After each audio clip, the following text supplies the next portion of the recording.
Fala comigo, tudo bem? Eu sou o Felipe Gibran. Eu sou a Pamela Campos. E esse é o RPcast, o podcast do Reino em Pessoa. Nós estamos aqui mais uma vez para fazer esse episódio simples, mais revolucionário. Hoje nós estamos com ele aqui, um convidado para a gente que aqui nós estamos em Belo Horizonte, inclusive agradecer a Teia de Criadores, né, Pamela? Nós estamos aqui nesse estúdio maravilhoso da Teia que está proporcionando para a gente poder gravar aqui em Belo Horizonte, sem sombra de dúvida. O nome dele é unanimidade, todo mundo conhece. Não tem uma luta na rua que a gente vai que ele não tá lá com a câmerazinha dele gravando tudo. Então é um privilégio para a gente hoje receber aqui esse camarada que é um exemplo para nós de luta, que é o Frei Gilvander. Seja muito bem-vindo, meu querido Frei Gilvander. Gratidão, Felipe Gibran. Gratidão, Pamela. É uma grande alegria e uma grande responsabilidade estar por aqui. O que me consola é porque eu aprendi com a mamãe que toda unanimidade é burra. Que eu sei que tem muita gente que reconhece, admira a nossa luta, sei, mas eu sei também que muita gente fica indignado e se pudesse me espremer. Mas se está indignando é porque está no caminho certo, né? Exatamente, né, Pamela? Eu acho que na sociedade capitalista que lamentavelmente nós vivemos e que reproduz cotidianamente a desigualdade socioeconômica, está aí a luta de classes instaurada, né? E a gente tem que ter a opção de classes. Então eu nasci camponês, né? Nasci no meio dos pobres, sofri muito e vou seguir isso aí. É claro que aí, como dizia Dom Tomás Balduino, Dom Pedro Casaldáliga, né? Quando a gente opta pelos injustiçados, os opressores se incomodam, né? É isso, não tem como. E falando sobre isso, né? Aproveitando aqui, a gente está começando mais um novo episódio. Vocês sabem que eu sempre trago um trechinho de uma história para a gente poder contextualizar o tema de hoje. E o Frei Gilvander, gente, ele faz parte de um movimento que vocês já estão careca de saber que a gente é super fã aqui no Reino Pessoa. A gente tem um compromisso, uma preferência pelas teologias latino-americanas. E isso inclui a teologia da libertação, apesar do contragosto de muitos comentários aqui, mas que não falta é opção na internet para você admirar e outros tipos de teologia, mas aqui a gente coloca esse canal para poder falar sobre a realidade teológica do nosso país também, que eu acho que é importante. E aí, nesse sentido, eu queria trazer para vocês 3 momentos que a teologia da libertação ela participou da luta por moradia no Brasil. Vocês sabem que o nosso país é um país historicamente devedor da reforma agrária, e a gente tem esse compromisso aqui também, porque a gente acha que moradia é um direito humano, né, acima de qualquer coisa. A gente merece um teto para morar, e não é nem uma questão de merecimento, né, de sobrevivência, de existir, de viver com qualidade. E a teologia da libertação, ela estava nesse processo também.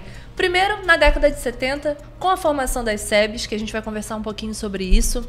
Gilvander é melhor do que ninguém para explicar para a gente, que estava ali influenciando esse processo, organizando a galera, participando desse movimento de luta para poder garantir essa reforma agrária. Na década de 90, a TDL aparece de novo na formação do MST, e hoje a gente também tem a galera da TDL dentro das ocupações urbanas, nas periferias, e quer dizer, é uma luta que a gente não desistiu nem abriu mão, né, Frei? Exatamente, Pamela. Sua introdução me faz lembrar de 3 metáforas maravilhosas que estão lá nos evangelhos de Jesus Cristo, né?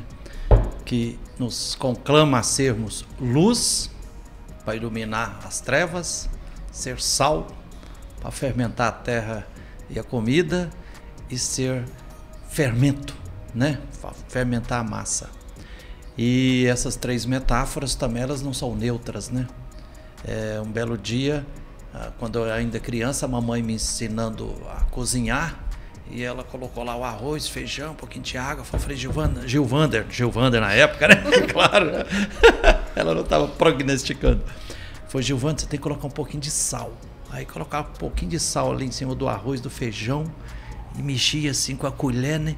E eu sentia ali que aquele sal gerava uma coceira no arroz, no feijão, na mandioca, né? Na abóbora.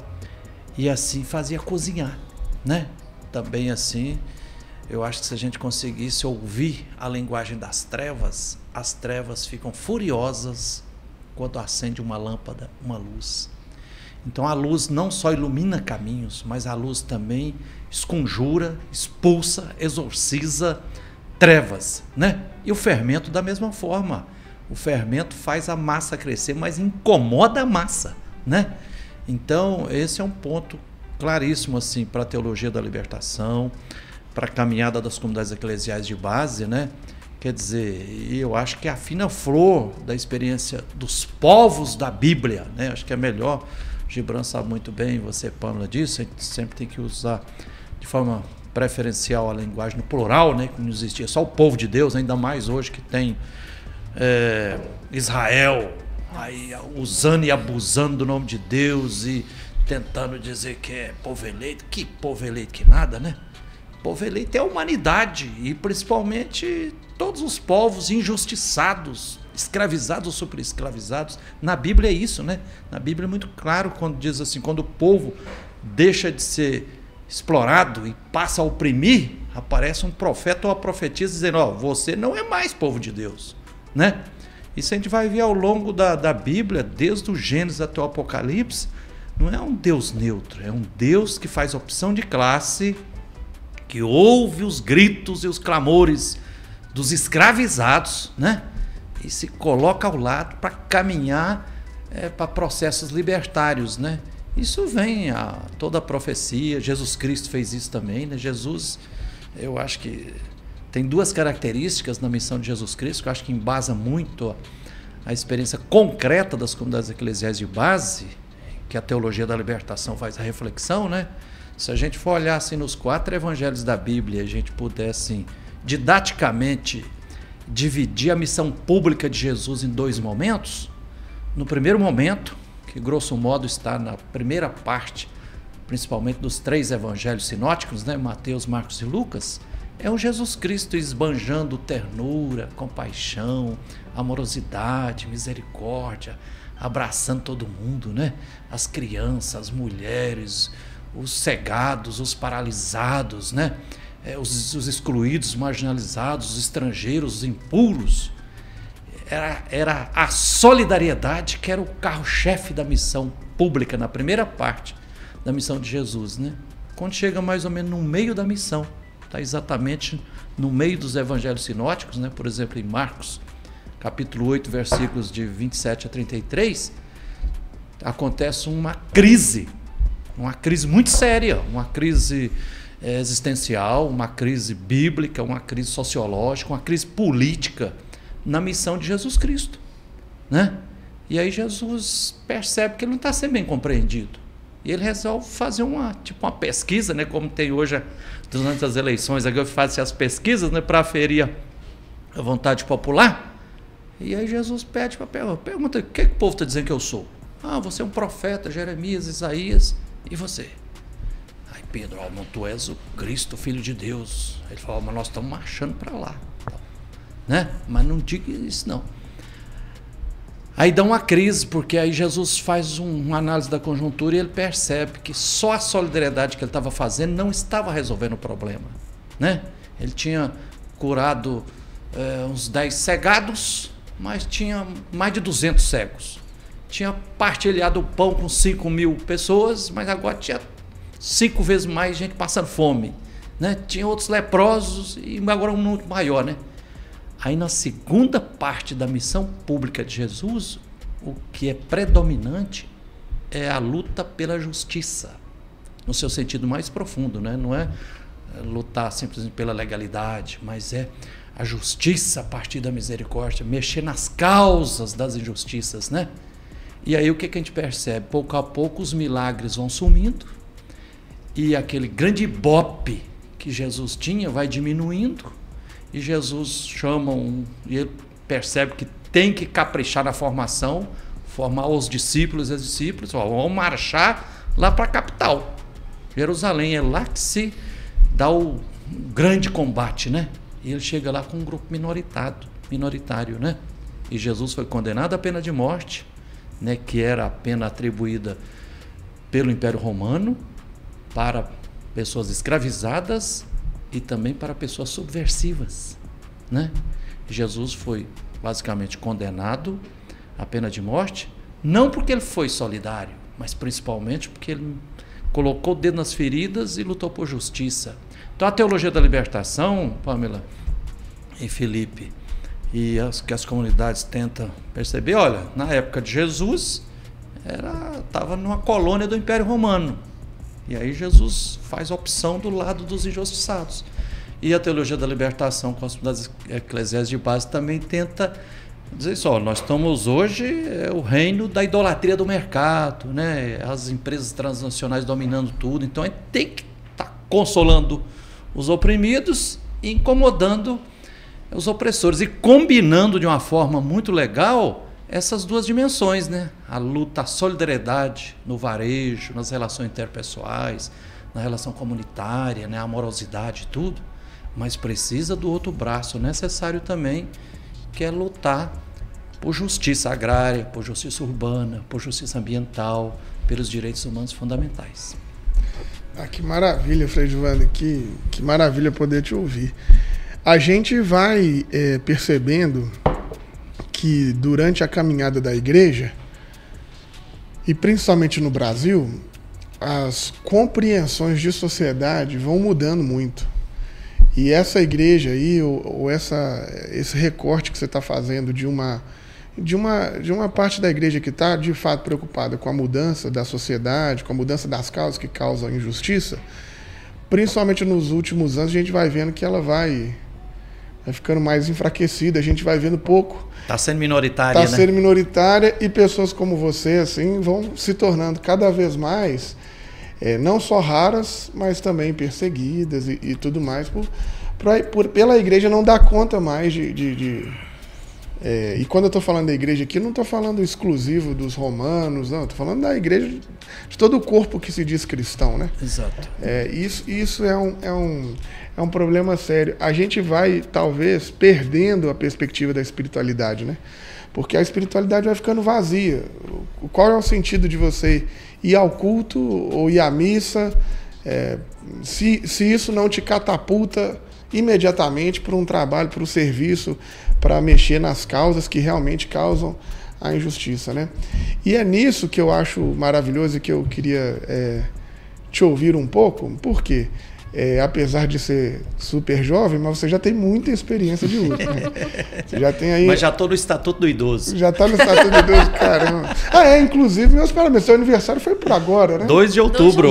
Gente, meus parabéns aí, ó. Obrigadão, Pamela. Bolinho. E eu fiquei muito feliz, rapaz, quando eu descobri que 2 de outubro nasceu também o Mahatma Gandhi. É mesmo? Caramba. Estou em boa companhia, né? Que coisa boa. Mas assim, você já tem bastante tempo aí de caminhada, tanto das lutas sociais quanto desse momento da igreja. E eu tenho a impressão, Frei Giovanni, que é sempre assim.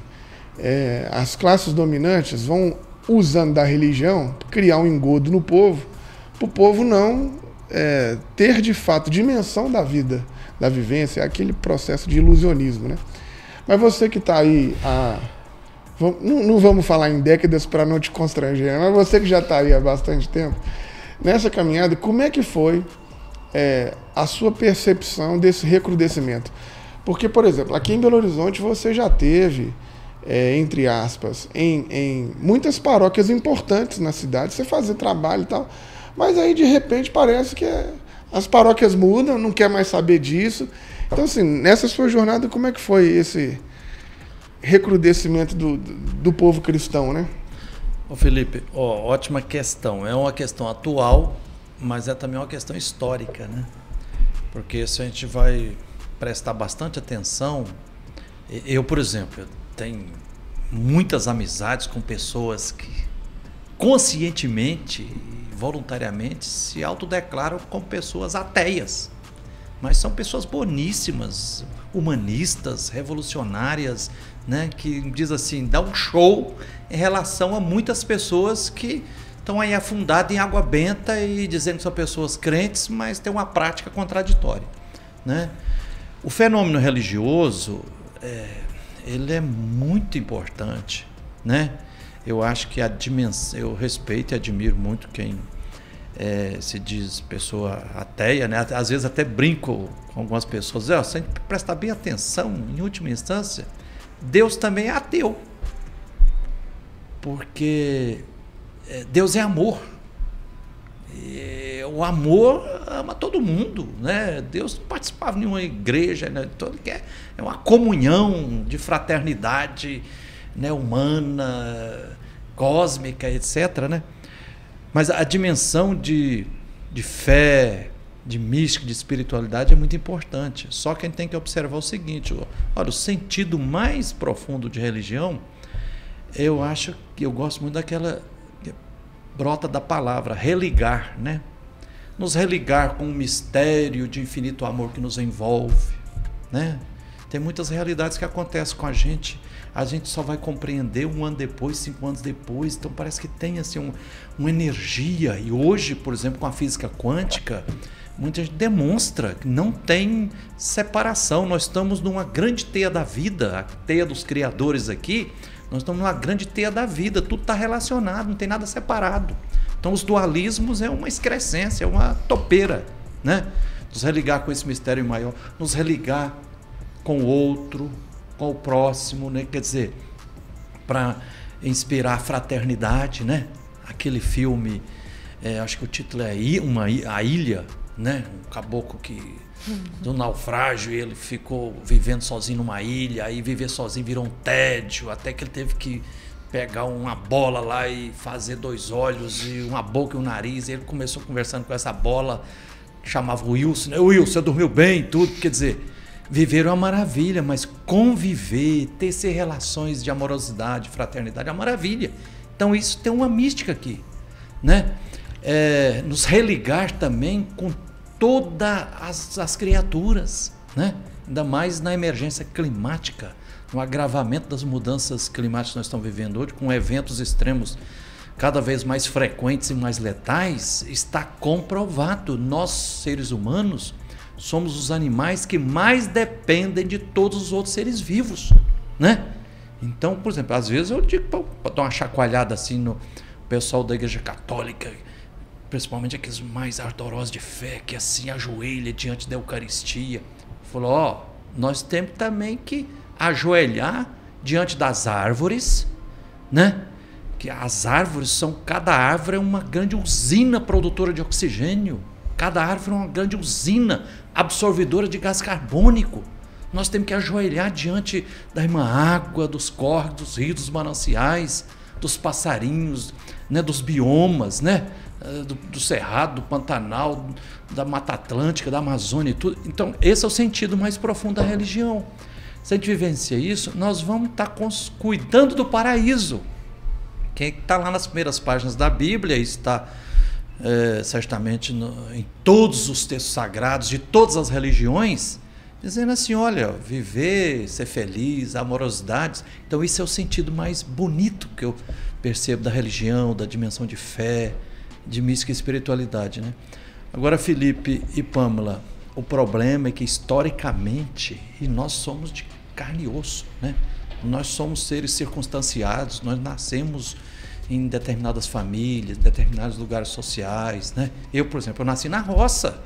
Eu sou indignado com a opressão do latifúndio, com a injustiça agrária que tem no Brasil, porque eu sofri na pele, né, trabalhando à meia em fazenda de latifundiário, que sugava o suor meu, do papai, da mamãe, dos meus 2 tios, né? E no final levava 95% da produção nossa, a gente trabalhando de sol a sol, calos nas mãos aqui, tudo e tal, e para no final eu ver o caminhão do fazendeirão levado, eu ouço até hoje o ronco do caminhão, né, levando 150 sacos de feijão, e a gente ficava quase com nada, porque era a meia, metade era dele, e a outra metade quase que ele levava também, porque a gente contraía uma dívida lá na venda do fazendeiro, que acabava roubando tudo. Então eu sou indignado com diz, o sequestro da Mãe Terra, o cativeiro da Mãe Terra, conforme diz o grande sociólogo José de Souza Martins, né?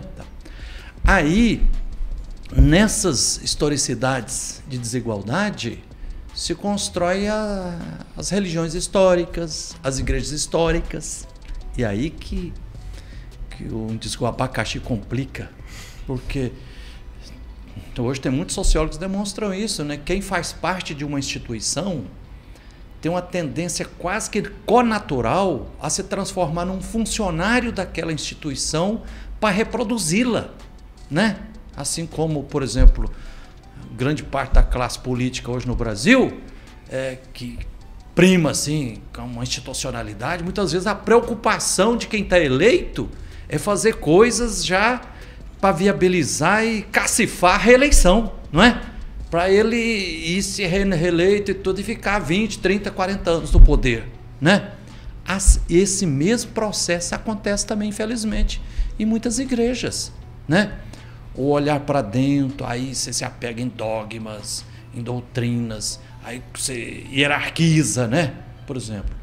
E aí acaba, divide as pessoas, né? Fala, olha, se você fizer isso, você está pecando e tal, você tem que se confessar, você fica impura, e você tem que doar o dízimo, porque se você não doar o dízimo, você está fora de Deus, Deus não vai te abençoar. Então, usa um discurso religioso que afeta a fraternidade mais profunda, né?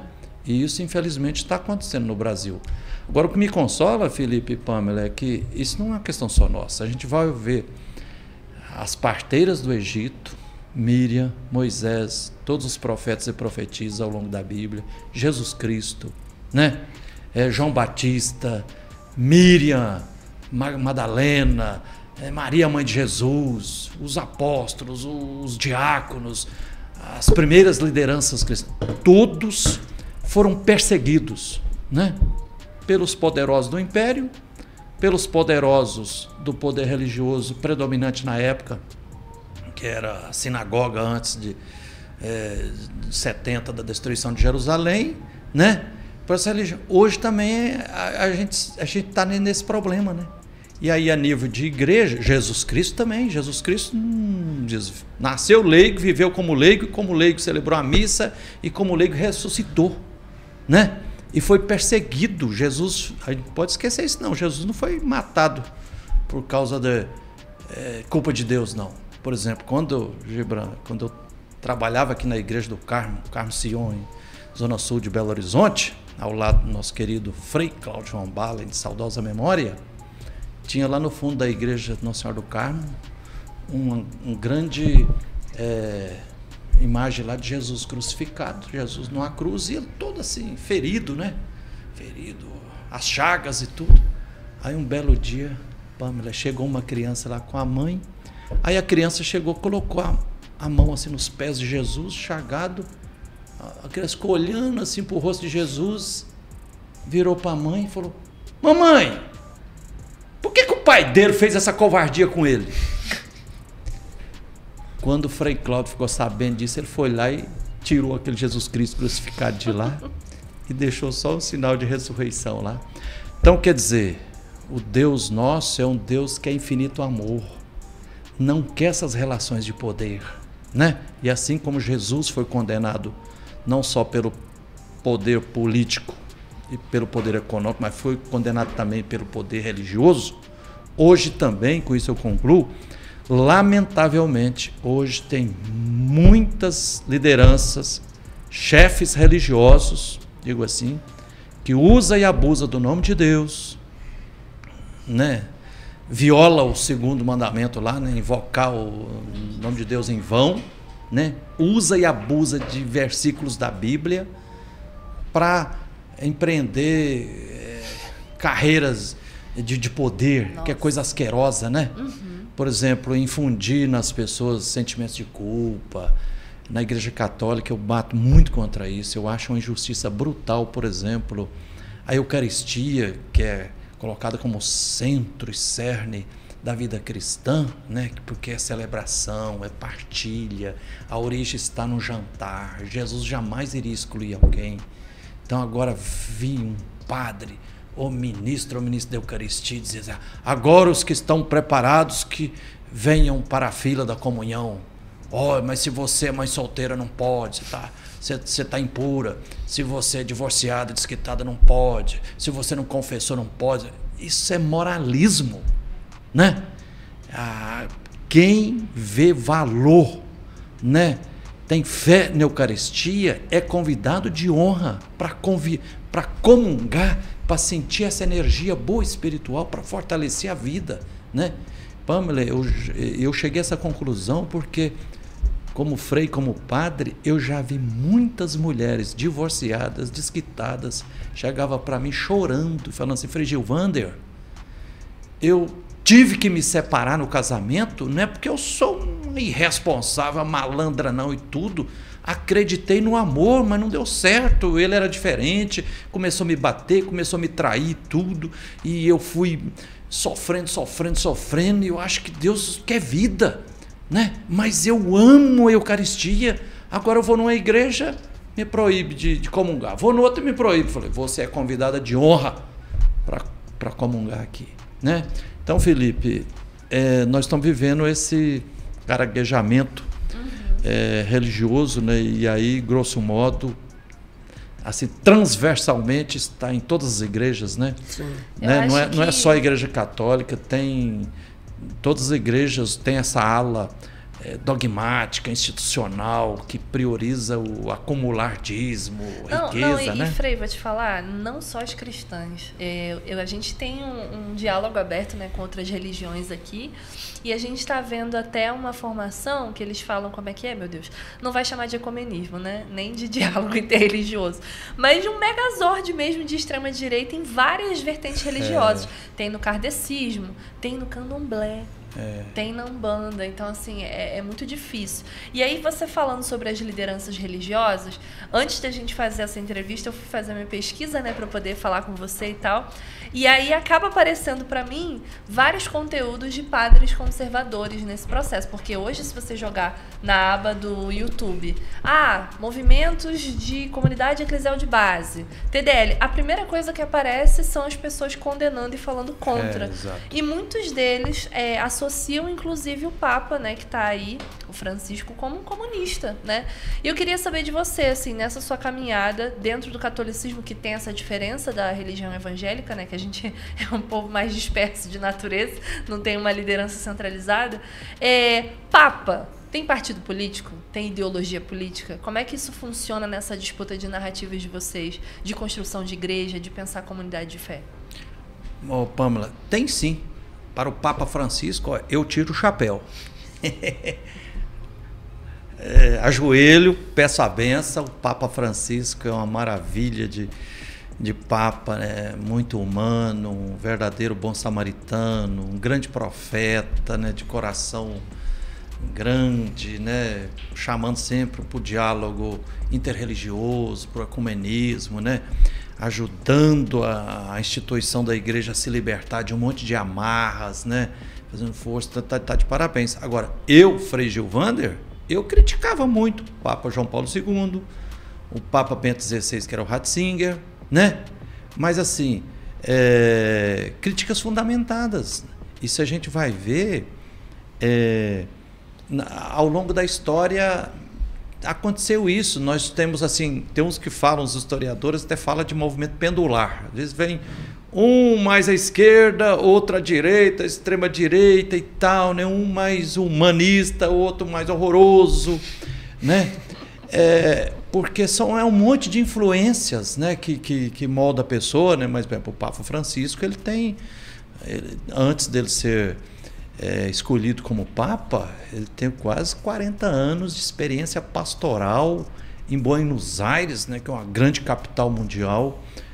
Na Argentina, assim, ao lado dos pobres, dos irmãos de rua, né? Ele pegava o metrô, ia a pé para as periferias e tudo e tal. Muito diferente de um Ratzinger, que grande parte nasceu na Alemanha, né? Numa primeira parte era um cara muito teórico, né? E tal, mas assim, não tem essa experiência de uma convivência concreta com os marginalizados, com os injustiçados, né? E aí a gente tem que reconhecer que ninguém é neutro. Eu não sou neutro, você não é neutro, o Papa também não é neutro. Neutro é detergente, né? E o Papa Francisco, eu acho que é muito honesto nisso. Ele chega a falar, olha, Jesus era muito mais socialista, né? E comunista no sentido mais original, né? de colocar em comum a vida, né? Ele chega a dizer isso. Jesus era anticapitalista. Pamela e Felipe, eu fico assim, às vezes eu fico pensando, a gente tem que ser crítico. Quando chega uma pessoa, isso é comunismo. Isso em grande parte é para criar uma cortina de fumaça, para despistar o assunto, né? Se eu falo para vocês assim, olha para o Marcos lá, que é o que está coordenando a filmagem aqui, a gente olha para lá, a gente não vê as outras coisas. Então, quando o pessoal fica vendo comunismo em tudo, hoje ser solidário, ser humano, amar o próximo, ser ecologista, tudo virou comunismo, né? É porque essa turma que faz isso é uma ideologia no sentido negativo. Eles querem desviar o foco para a gente não criticar o problema real, que é o capitalismo. Porque nós vivemos dentro de uma sociedade capitalista. Nós temos que conhecer como é que funciona o capitalismo e o que eles estão causando, né?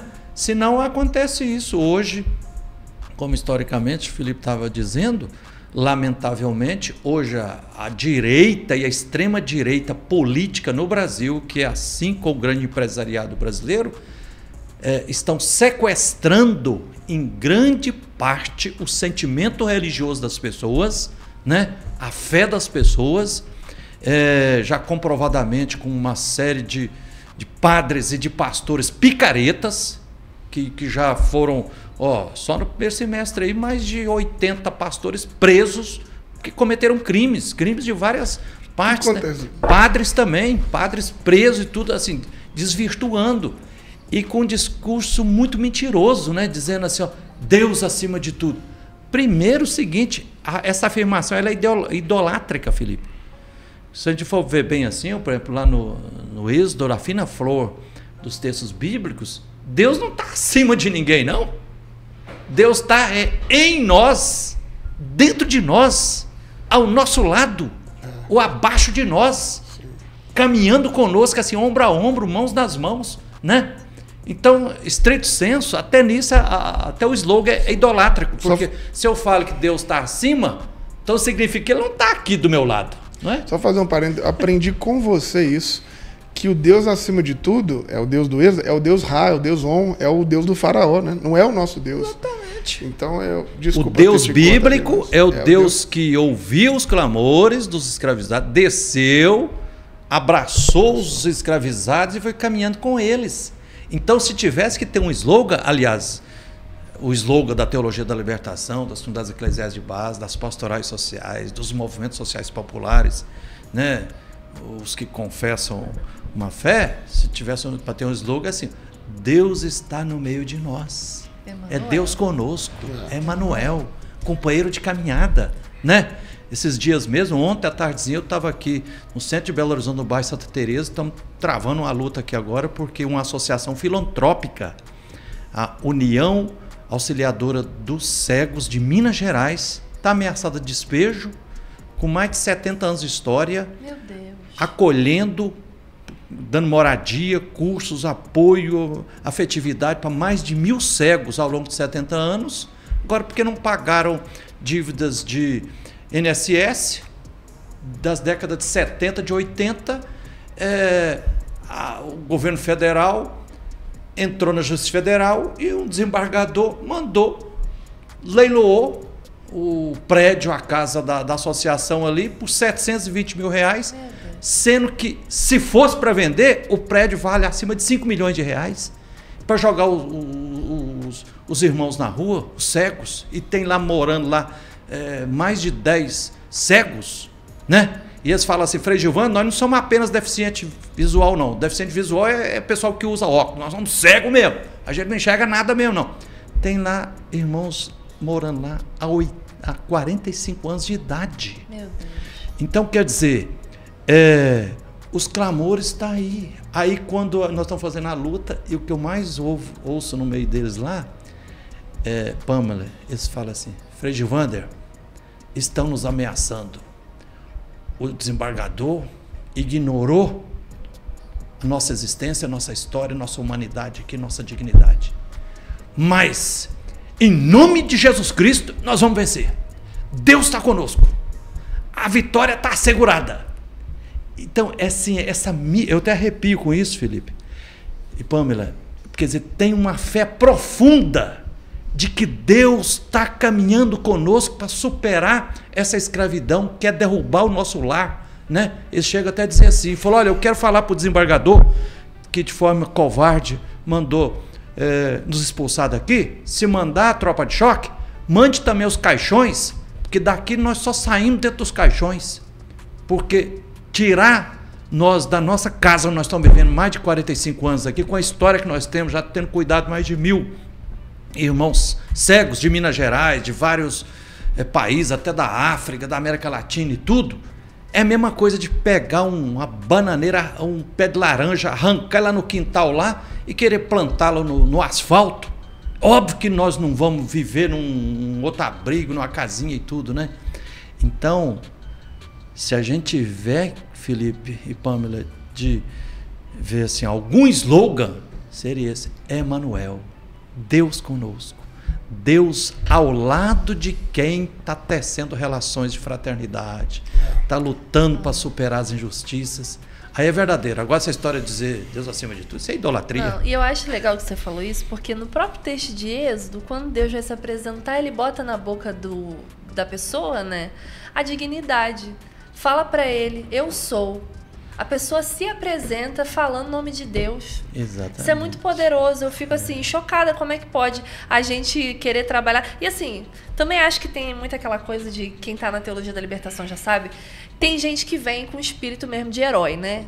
De achar que tá dando alguma coisa para alguém, de que tá salvando alguém de alguma coisa. E eu acho que a gente também tem que ter esse cuidado e saber que, na verdade, essa salvação ela não parte de um princípio de eu vou iluminar alguém ou não. A gente constrói isso coletivamente. Exatamente. Né? Eu acho que isso é muito legal o que você está falando. Eu fico realmente muito emocionada, assim, que é muito difícil você imaginar uma fé que você não se importa com o outro, com a dignidade do outro. Assim. Ô, Pâmela, você está tocando uma questão muito delicada e centralíssima. Eu fiquei muito feliz quando estava estudando os padres, chamados padres da patrística, lá dos primeiros 300, 400, 500 anos da igreja, né? Igreja muito das catacumbas. Aí tem, por exemplo, Santo Ambrósio, que ele fala assim, olha, quem dá uma esmola apenas devolve uma migalha do muito que já roubou.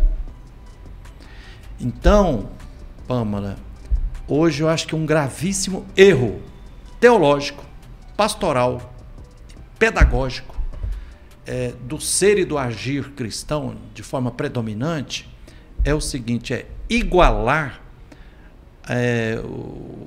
o segmento de Jesus Cristo com exclusivamente a solidariedade. Se a gente fosse fazer uma pesquisa assim, Felipe, e perguntar para a maioria das pessoas que são religiosas, seja católica, evangélica, pentecostal, neopentecostal e tudo, perguntar assim, você dizer uma palavra, o que você acha que define uma pessoa como pessoa cristã, que segue Jesus Cristo? É provável que as pessoas dizem, não, é quem é solidário. Caridade. Quem faz caridade, ama o próximo, não é isso? Mas isso é ingenuidade. Porque aí a solidariedade como regra para permear as relações humanas e sociais, ela seria o suficiente, bastaria, se nós vivêssemos numa sociedade estruturada de forma justa economicamente, politicamente democrática, solidária socialmente, responsável ambientalmente e geracionalmente, né? Se todas as pessoas tivessem as oportunidades semelhantes, né? Aí você poderia, se a pessoa pisasse na bola lá, cometesse um crime, o outro caísse na droga, o outro virasse, sei o que lá, um vagabundo, picareta, você pode dizer, não é culpa dele. Porque todos teve as mesmas oportunidades. Acontece que nós vivemos numa sociedade capitalista, que é uma lógica, uma estrutura para reproduzir a desigualdade. É piramidal, né? Então, tem de fato a pirâmide, é uma elite lá em cima. Não é à toa que estão dizendo que 1%, né, controla mais de 50% da terra, das riquezas e tudo. E a classe trabalhadora e a classe camponesa embaixo, e assim posturas contraditórias. Então, é óbvio, né? Eu gosto muito daquele, um grande jurista, constitucionalista, Eugênio Zaffaroni, lá da Argentina, chegou a ser ministro do Supremo Tribunal Federal lá da Argentina. Ele defende um tipo de criminologia, dizendo o seguinte, falou, olha, quando uma pessoa cometeu um crime e for levada lá diante do juiz, no tribunal, para ela ser julgada, aí o promotor vai acusar, e tem outro advogado de defesa, ou defensoria pública, você tem que, seguinte, se arbitrar a pena lá, olha, a pena vai ser por esse crime aí, 20 anos de cadeia. Mas você tem que descontar tudo que aquela pessoa teve de direitos humanos fundamentais violada. Você tem que perguntar, essa pessoa que cometeu esse crime, ela teve acesso a estudar ou é analfabeta? Ela teve acesso à terra ou ela ficou sem terra? Ela teve acesso à moradia ou ela teve que ficar sendo surrupiada debaixo da cruz do aluguel? Ela é negra ou ela é branca? Ela foi desrespeitada pelo racismo, pela homofobia, ela é LGBTQIA+, tudo tal. Você tem que descontar todas essas violações que a pessoa sofreu antes de cometer o crime e colocar na culpa do Estado. Então você tem que ir descontando isso. E isso é para buscar equidade, né? Então, assim, se a sociedade é desigual, por isso não basta só solidariedade.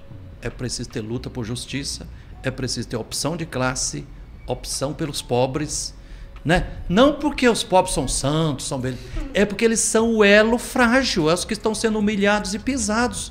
Então a gente tem que ficar do lado deles, para com eles, a partir deles, lutar para construir uma sociedade justa. É o que eu acho que Jesus fez, né? A solidariedade e a caridade, às vezes, no nosso ambiente religioso, é só uma maneira de enfraquecer a nossa luta mesmo, porque você acha que você dá uma cesta básica numa igreja, você não precisa fazer mais nada. E esse, vou dizer assim, é quase o espírito da grande massa dos nossos irmãos protestantes. Tipo, os que dão dízimo, vai na igreja dar o dízimo e acabou. Eu cumpri a minha responsabilidade social. Exato. Eu gosto muito, Frei, que você está falando da Eucaristia, e Pamela também. A Eucaristia, a ceia, ela tem uma característica peculiar e diferente na religião e na espiritualidade católica e na espiritualidade protestante, né? Na católica, toda a celebração você tem a Eucaristia, faz aquilo ali, né? E na protestante, via de regra, nem sempre. Às vezes costuma fazer uma vez por mês. Aí canta, sei que foi pago alto preço. Exatamente. E aí eu acho que a gente vai perdendo a memória, porque é o seguinte, você está falando do Ambrósio, né? Dessa coisa. E Santo Ambrósio. E tem uma coisa que, para explicar isso que eu estou falando, é o seguinte, que ele tem uma frase que é maravilhosa, que eu não sei se é dele, mas é da Patrícia, que diz assim, por que você tenta se divinizar se você ainda não se tornou humano? Porque a perspectiva da nossa fé é isso, é um Deus que se torna gente. Exato. Não é gente que se torna Deus. Exatamente. Mas a espiritualidade agora está fazendo a gente achar que... Então, assim, a ceia, ela é feita nisso que a Pano está dizendo. Você coloca as suas culpas todo num espectro, fica feliz porque Jesus morreu para você e você não consegue ter mais dimensão nenhuma do que era aquilo. E eu gosto muito, cara, da ceia, da Eucaristia que está no livro de João, que é essa última Eucaristia que Jesus faz, que na minha cabeça, Frei Wander, e você, Pamela, também me ajudam ou me corrijam, parece que Jesus, ele vai, ressuscita Lázaro, não sei o quê, e aí vai para a ceia final. Aí ele parece que ele está mostrando um outro Deus, um Deus diferente. Se antes o Deus que vocês conheciam era um Deus distante, longe, sentado no templo, que vocês tinham que fazer um monte de sacrifício, e aí você tinha que doar um monte de coisa para esse Deus te atender, eu sou o único que vi Deus. Ele fala isso, né? Eu vi o Pai. Então agora veja o Deus que eu estou mostrando. Ele é o Deus que amarra a toalha na cintura e ele passa a servir. Então se antes o Deus era esse que vocês tinham que servi-lo, que ele tem que ser adorado, aquela coisa toda, Jesus está mostrando um outro tipo de Deus.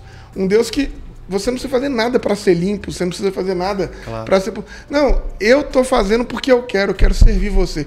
E aí, cara, isso vai me dando uma raiva, porque nessa ideia estúpida de espiritualizar a igreja, a gente está perdendo o Deus de Jesus.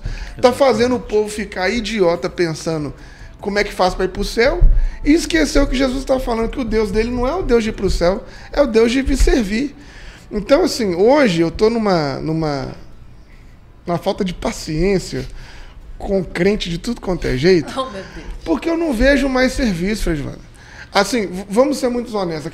Aqui em Belo Horizonte, quantas pessoas que você está nas lutas o dia inteiro que estão lá, que são gente assumidamente de fé, de espiritualidade? Quantos freios, padre, pastor? Cara, é só você e de vez em quando eu não tenho nada para fazer. Então, assim, é um negócio que dá uma raiva na gente, que você fala assim, cara, nós perdemos Jesus no caminho aí, ó. E aí, não tem TDL, não tem nada. É a espiritualidade novamente fazendo a gente não conhecer o Cristo. Entende? Felipe, você está me fazendo lembrar, por exemplo, se a gente vai olhar assim, a caminhada dos profetas e das profetisas na Bíblia, né? Grosso modo, são identificados vários tipos de pecados, mas os pecados principais são pecados estruturais e sociais, né? Por exemplo, quando o rei ou o imperador absolutiza o poder, isso é um pecado, porque ele está tiranizando o povo, né? Quando o latifundiário sequestra e faz o cativeiro da terra e deixa a maior parte, tal, isso é um pecado social. Por exemplo, o profeta Amós defende isso de forma muito estridente, né? Agora, por exemplo, no livro do profeta Ezequiel, o principal pecado é o pecado religioso. Os maiores pecadores são os sacerdotes. São eles que fazem sonar o chofar, né? Que era o berrante da época, para conclamar para a guerra fratricida entre os irmãos. Né? E ele vai mostrar assim, quando o sacerdote está deixando de priorizar as relações de solidariedade, de fraternidade, de misericórdia, e está ficando preso no ritualismo, em dogmas, em posturas morais e moralistas, ele está pecando gravemente, né? Então hoje, você não está fazendo lembrar, olhando isso biblicamente, olhando na realidade hoje, Felipe e Pamela, nós estamos vivendo no meio de uma gravíssima idolatria. Muita coisa. Né? Hoje, Pamela, eu não tenho dúvida, não tem muita gente hoje que se diz pessoa super religiosa, mas na prática são pessoas idólatras. Né? Gente ruim, né? Porque cruel. Absolutiza os dogmas, absolutiza as devoções, os sacramentos, a piedade dela, mas é uma pessoa ranzinza, não é fraterna, né? De volta e meia eu dou um toque. Outro dia eu fui celebrar numa comunidade, aí tinha 3 ministros da Eucaristia na entrada lá, eu cheguei, todo sorridente, boa tarde, tal, 2 sorridentes e uma da cara feia, me cumprimentou assim, meio dos dentes, né? Aí eu falei, beleza, tal, falou, reza um pouquinho. Fui lá para a igreja, fiquei lá rezando uns 10 minutinhos, me preparando espiritualmente para presidir a missa. Aí depois fui lá para a sacristia. Quando eu estava vestindo a túnica e colocando a estola, aquela ministra da Eucaristia veio correndo de lá. Frei Gilvander, eu quero te pedir perdão, porque eu não sabia que você era o padre. Por isso que eu te cumprimentei lá com a cara fechada lá e tal. Oh, e aí veio quase que ajoelhando e querendo beijar minha mão. Eu falei, minha filha? Falei, olha, Felipe, eu tive que segurar para não ser muito duro com ela, mas deu a vontade de falar assim. Falei, minha filha, você que é ministra da Eucaristia, você precisa, de forma geral, sorrir para todas as pessoas, ser afetuosa e carinhosa com todo mundo. Agora, se chega lá uma pessoa que é um leigo, que não é pau, você tá com a cara fechada. Agora, se chega o padre, você vai estar sorrindo, beijando a mão, ajoelhando e tal, pedindo a bênção. Ué, você está discriminando, né? Então tem muitas pessoas religiosas hoje que discriminam, são homofóbicas, né? Racistas e pior, estão aí sendo, eu não vou falar um palavrão aqui não, né? Mas assim, leva e traz de posturas de morte que a extrema-direita divulgando. Aí fica recebendo um monte de videozinhos aí de políticos asquerosos, né, e fica divulgando, né, dizendo, esse que defende a família. Que defende a família se o cara é contra a reforma agrária, é a favor dos grileiros, é a favor do desmatamento, né? Não quer nenhum projeto social. Ué, você defende uma família abstrata? Ou só uma família, aquela patriarcal machista?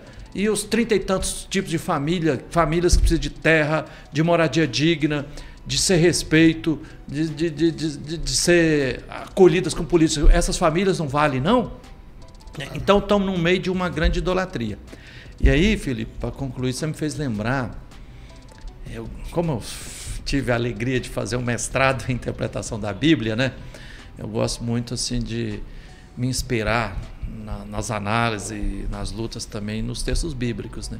Se a gente vai olhar... Mas só uma coisa, Frei Giovanni, isso aqui não é para te envaidecer, não. É porque eu acho que as pessoas precisam saber disso. Porque você mesmo falou, né, que você é campesino, que você veio lá do norte de Minas, trabalhando... Noroeste de Minas. No noroeste de Minas, trabalhando na roça com sua família e vai fazer o mestrado lá na Europa. Caramba. Eu acho que isso é muito importante para as pessoas saberem. Não é para a sua vaidade. Pertinho do Papa. Porque as pessoas precisam de sonhar com isso, Giovanni, né? Precisam de saber que dá para fazer também, né? E é muito bonito saber da sua história, da sua resiliência pelos estudos, né? E tive que estudar intensivamente 3 anos de língua hebraica, 3 anos intensivos de grego, 1 ano de latim, aramaico, para poder entender a Bíblia a partir dos manuscritos que são os mais próximos dos originais, né? Mas aí, Felipe, se a gente vai olhar nos 4 evangelhos da Bíblia, tem vários tipos de perguntas e de pedidos que são colocados para Jesus Cristo. Mas tem uma característica que se destacam. É basicamente 2 tipos de pergunta. A pergunta dos ricos, a pergunta dos teólogos, dos intelectuais da época, os escribas, é sempre assim: Jesus, bom mestre, o que eu devo fazer para ganhar a vida eterna? Quer dizer, o cara está perguntando aqui, mas ele está com a cabeça arrebitada assim, olhando lá para o pós-morte. Ele está querendo já assegurar uma cadeira, por exemplo, lá no céu, para ele não ir para o inferno, né? A vida aqui já está boa para ele, né? Essa pergunta aparece, o escriba, né, o doutor da lei lá, perguntou para Jesus, depois ele contou a história do bom samaritano, né? Aparece naquele caboclo rico, né, que chegou para Jesus: o que eu devo fazer para ganhar a vida eterna? Então, para esse tipo de pergunta, Jesus não gosta desse tipo de pergunta, não. Ele dá um chute na canela assim, dá um puxão de orelha e fala assim: ô meu irmão, vem cá, ó, escriba, você é rico, ô, você tá com a cara aí pra cima, faz assim, ó. Ele faz tipo fisioterapeuta, né? Faz o caboclo virar o pescoço pra baixo assim, ó. Fala: meu irmão, olha pra baixo aí, ó. Vamos olhar para aquele que foi assaltado lá entre Jerusalém e Jericó. Olha ali, quem foi que se fez solidário com aquele lá? Você tá olhando pra cima, olha pra baixo, né? Depois os mandamentos aí. Aí cita os mandamentos em relação com o próximo. Eu não matei, não roubei e tal. Aí Jesus fala: falta uma coisa. Venda tudo que você tem. Tudo. Não é só a metade, não. Igual aquele Ananias e Safira fez lá em Atos dos Apóstolos, capítulo 5, né? Venda tudo e doe. Você partilhe com os pobres. E Felipe e Pâmela, toda vez que se fala pobres na Bíblia, ptoróis em grego, ou anauim em hebraico, significa os empobrecidos, os mais violentados, os mais pisados, os mais discriminados, né? Os excluídos, os marginalizados, é isso. Então, quando vem esse tipo de pergunta dessas pessoas que estão olhando para depois da morte, Jesus chama para convivência real. Agora tem um outro tipo de pergunta e de pedido que chega para Jesus, a mulher que está com hemorragia, o povo faminto, os cegados, os paralisados. Jesus, eu quero ver. Jesus, eu estou com fome. Jesus, eu estou aqui com uma paralisia que não me deixa pular na piscina. A pergunta dos empobrecidos, dos anauins, dos ptoróis, né, dos marginalizados, Jesus responde com solidariedade, abraça, com companhia, para superar aquilo, né? Então hoje também isso precisa ser refeito nas igrejas hoje, né? Então todo mundo que está só olhando para o interno da igreja está errado, é idolatria. Felipe e Pamela, essa questão aqui me faz lembrar também do bom pastor na Bíblia, que está em várias passagens bíblicas, mas, por exemplo, no quarto evangelho da Bíblia, né? Capítulo 10, o evangelho do discípulo amado, tradicionalmente conhecido como Evangelho de João, diz, veja como é que age e se comporta o bom pastor. O rebanho está no redil é um curral. Ele abre a porta, a porteira, convida, ele não impõe, ele propõe, mas não intima. Vamos para fora, vamos para verdes pastagens. Quer dizer, para conquistar condições objetivas materiais de vida. Porque se o rebanho fica preso no curral, sem alimento, sem pastagem e sem água, o rebanho morre aos poucos, né? Então, e diz lá que ele chama uma ovelha todas pelo nome. Quer dizer, ele respeita a diversidade, a pessoalidade, o específico de cada pessoa, né? Mas o movimento do bom pastor é tirar dos currais, é levar para ambiente que gera vida, que gera fraternidade, que tem condições materiais objetivas de vida.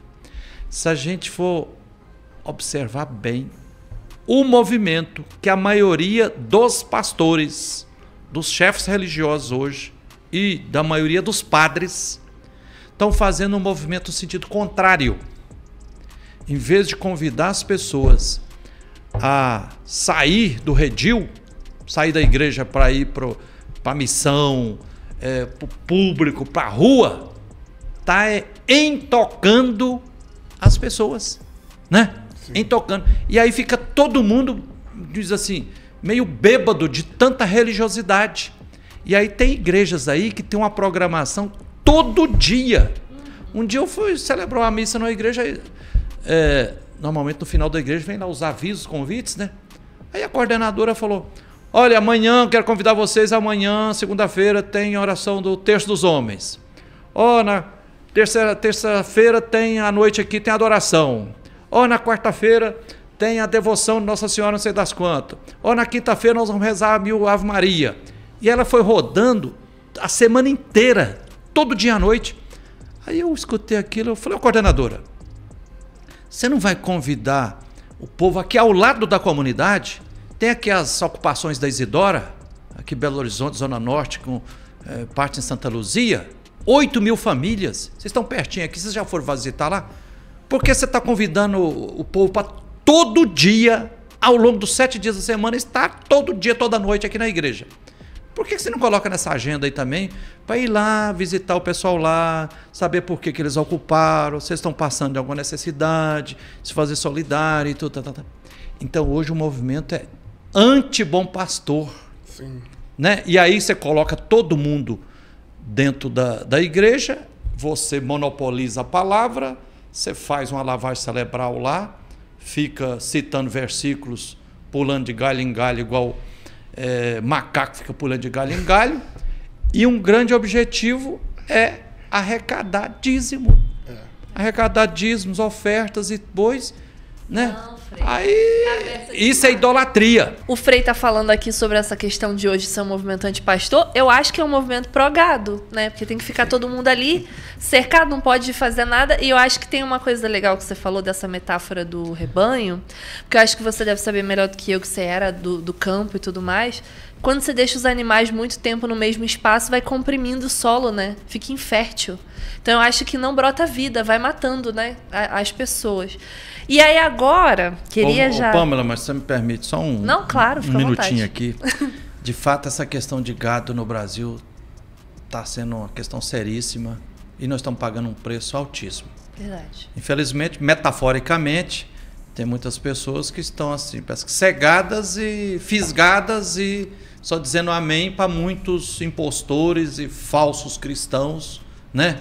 Pessoas que dizem que defendem a família, mas que não tem nenhum testemunho próprio. Já está na terceira, na quarta esposa, Não sei que às vezes tem direito de mudar quando não dá certo, beleza, né? Mas pessoas que cometem abuso sexual, um monte de coisa, não tem moral nenhuma para ficar fazendo isso. Agora, mais grave do que isso é porque, de fato, também no Brasil tem 10 vezes mais gado do que gente. Nossa, assustador isso. Então, se nós estamos com uma população de 220 milhões de pessoas, nós temos mais de 2 bilhões de cabeça de vaca, de boi, de bezerro no Brasil, né? E isso está devastando os biomas, né? O cerrado já quase todo carcomido. Derruba-se o cerrado para plantar capim para alimentar vacas e depois planta soja para ir alimentar as vacas lá da Europa. Um absurdo. E depois ainda tem um agravante agora, porque já está comprovado que o metano, né? Que quando a vaca dá um pum ali, né? Os gases carbônicos vêm dos automóveis aí, e dos metais fósseis e tudo, a poluição, mas metano também está arrebentando com a camada de ozônio, né? Não, e aí você para e pergunta, quantas pessoas estão comendo bife todo dia? Essa que é a pior parte, assim, tipo, não que eu defenda... Que ainda não é pro povo, né? Não é pro povo, não é. Muita para exportação, entendeu? Né? Terrível. Você falando dessa passagem do Bom Pastor, e eu gosto muito, óbvio que eu não tenho essa sua expertise toda aí nas línguas mortas, mas eu gosto da palavra redil, porque o autor ali foi muito sagaz, porque a palavra redil é isso que você estava falando sobre o curral, mas é uma palavra tipicamente do templo, não é uma palavra campesina. Então não é um curral de pasto, é como se fosse a gradinha do templo. Então eu gosto dessa sagacidade, que ele está falando assim, cara, eu estou abrindo, não é do campo, não, eu estou tirando vocês, é da igreja mesmo, é da religião mesmo. E é curioso, porque isso está lá nos nossos olhos o tempo todo, e a gente foi cegado de não conseguir enxergar, né? Então, assim, eu não tenho dúvida nenhuma que o movimento de Jesus é felizmente, não vou dizer infelizmente, não, é felizmente antissistema, anti-igreja. Então eu fico feliz com a mesma velocidade que está aumentando os números de evangélicos no país, está aumentando o número também das pessoas que não dão conta mais de ir para a igreja estar saindo. E aí a gente espera se irmanar com essas pessoas do mundo. Exato. Porque não é na igreja que Jesus quer elas, né? Exato. Gente, igreja é a comunidade, isso aí não precisa de templo, não precisa de instituição, não precisa de denominação, não precisa de nada. E falando nisso, estamos agora começando com aquele serviço que você já sabe, o SAC, Serviço de Atendimento ao Crente.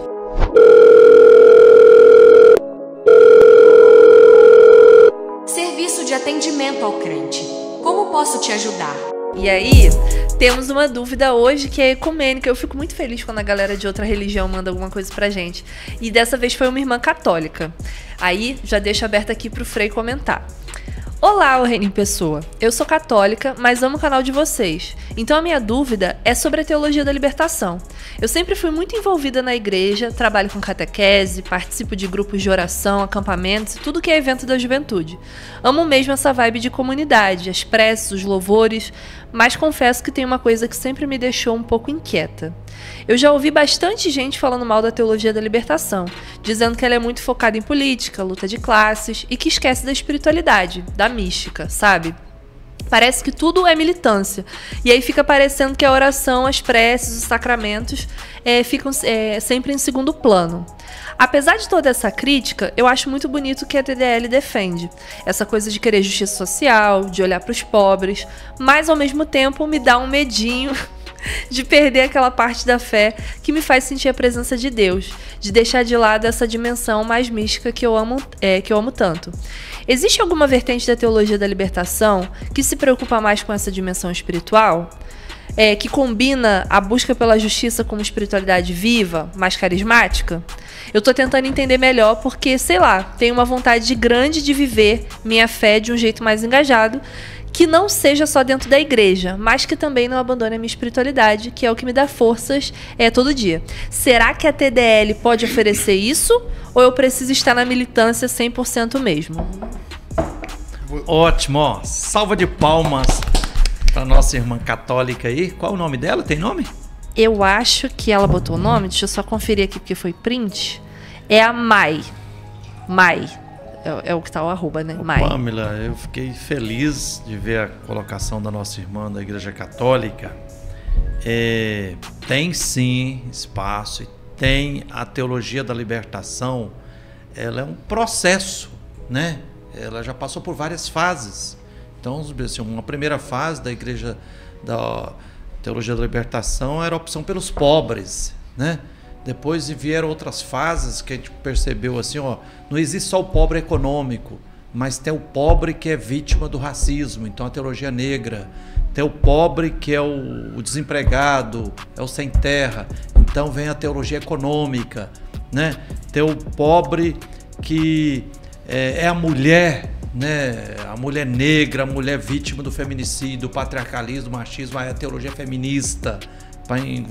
Tem o pobre que é o planeta Terra, que hoje, então, a teologia ecológica, né? Teologia integral, que o Papa Francisco tem batido muito na tecla. Então, assim, tem a teologia hoje LGBTQIA+, para superar a homofobia.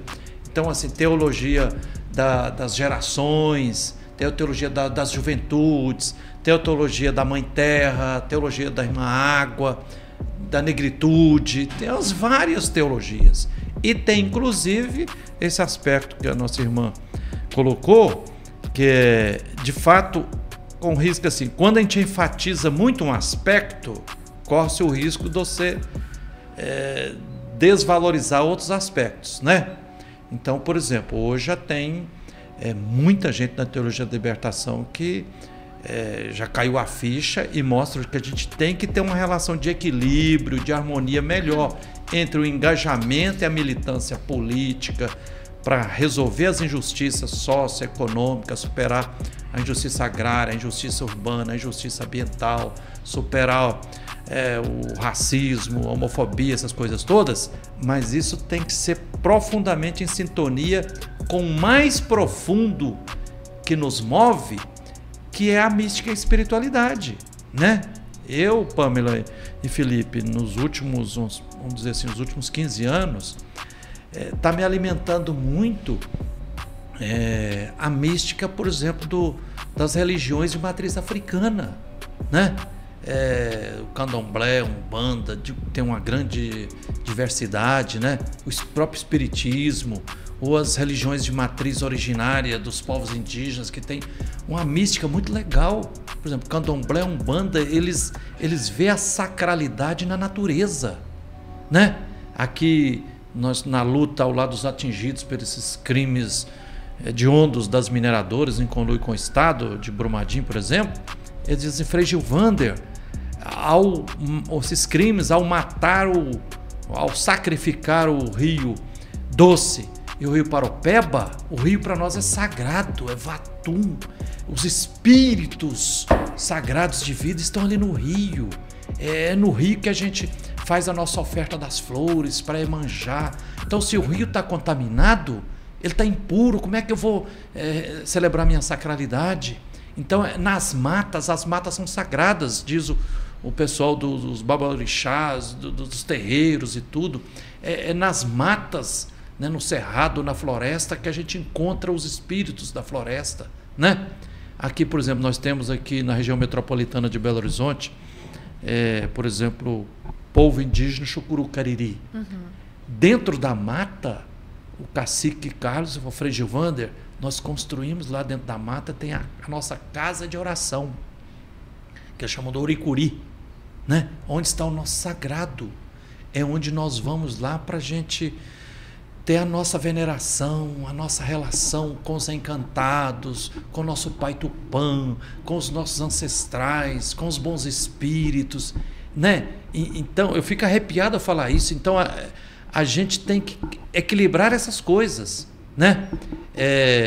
Eu estou na luta aguerrido, luta por terra, por moradia, por justiça socioambiental e tudo, mas essa dimensão de mística e de espiritualidade me comove muito.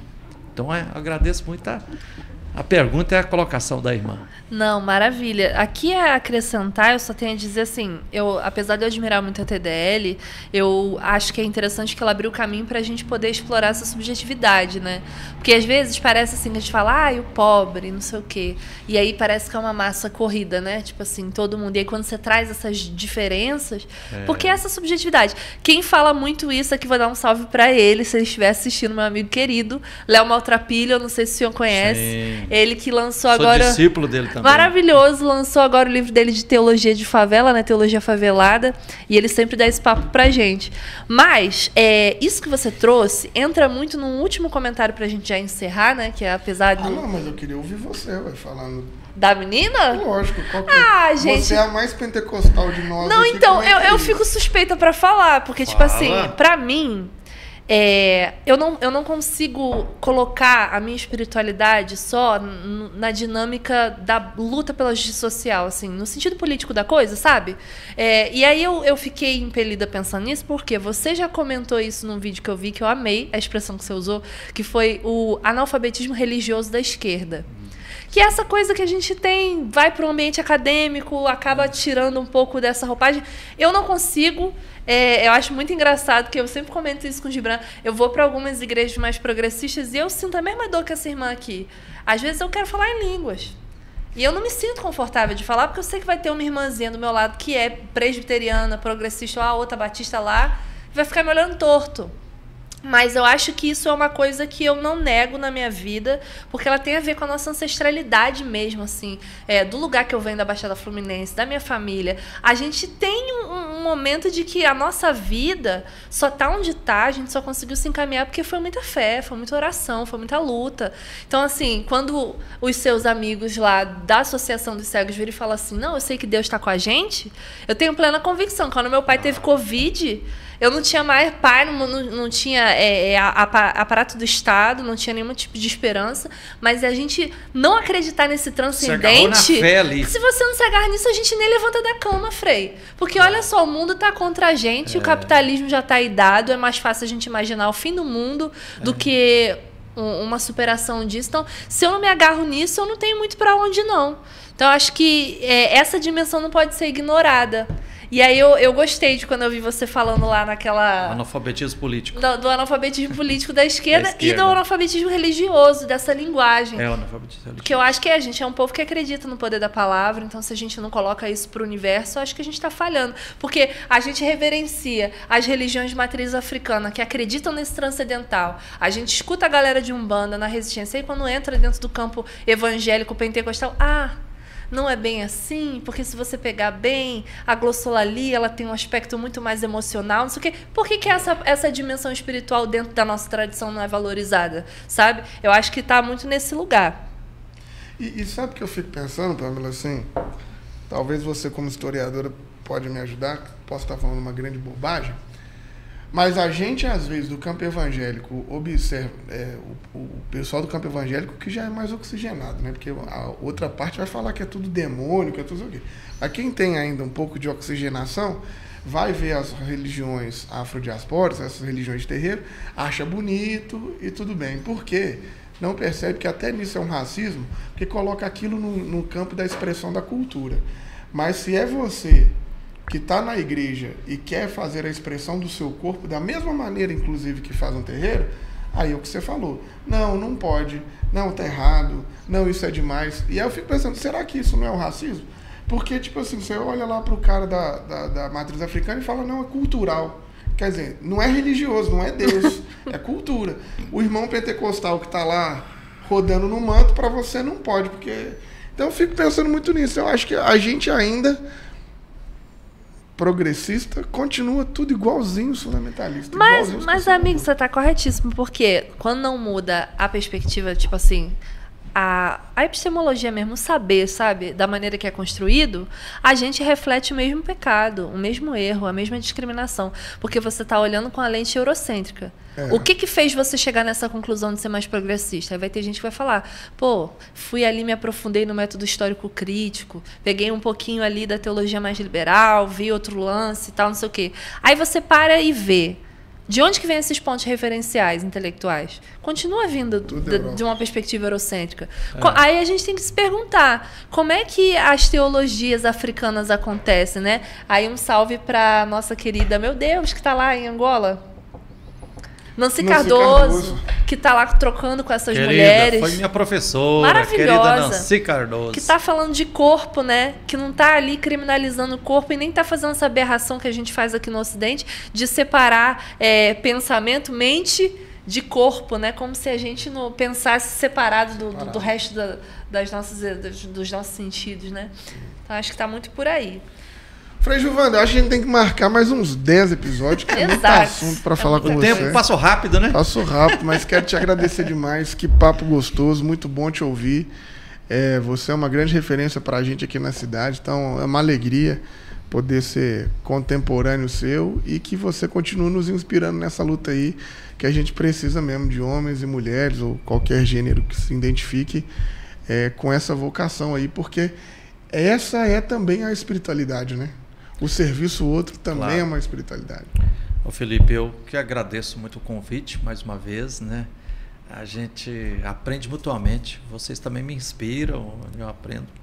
E conte comigo. Não, estamos juntos demais. E um abraço carinhoso a todo mundo que está assistindo essa prosa aqui. Bom demais. Para encerrar aqui, né, que é de lei, que tem que fazer um negocinho, até para dizer que a gente está querendo retomar essa coisa, a gente brinca aqui que no final a gente sempre faz os pedidos de oração, para poder dar um ânimo para a galera que está em casa também manter esse hábito, que a galera às vezes sai da igreja fundamentalista, acaba tomando ranço de orar, de ter esse momento de devocional. E a gente sempre pergunta quais são os pedidos de oração dos nossos convidados, baseado aí no tema que a gente está trocando ideia. E aí, qual seria o seu pedido de oração hoje, Frei? Olha, eu quero pedir para a gente levar muito a sério a conversão ecológica. Eu acho que a humanidade, nós estamos num apuro, nós estamos sendo encurralados pela idolatria do mercado e pelo que nós estamos sentindo pelos nossos corpos, né? Não apenas as mudanças climáticas, mas a emergência climática, né? Belo Horizonte ficou quase 6 meses sem cair uma gota de chuva, né? Nos últimos dias que começou a chover um pouquinho, né?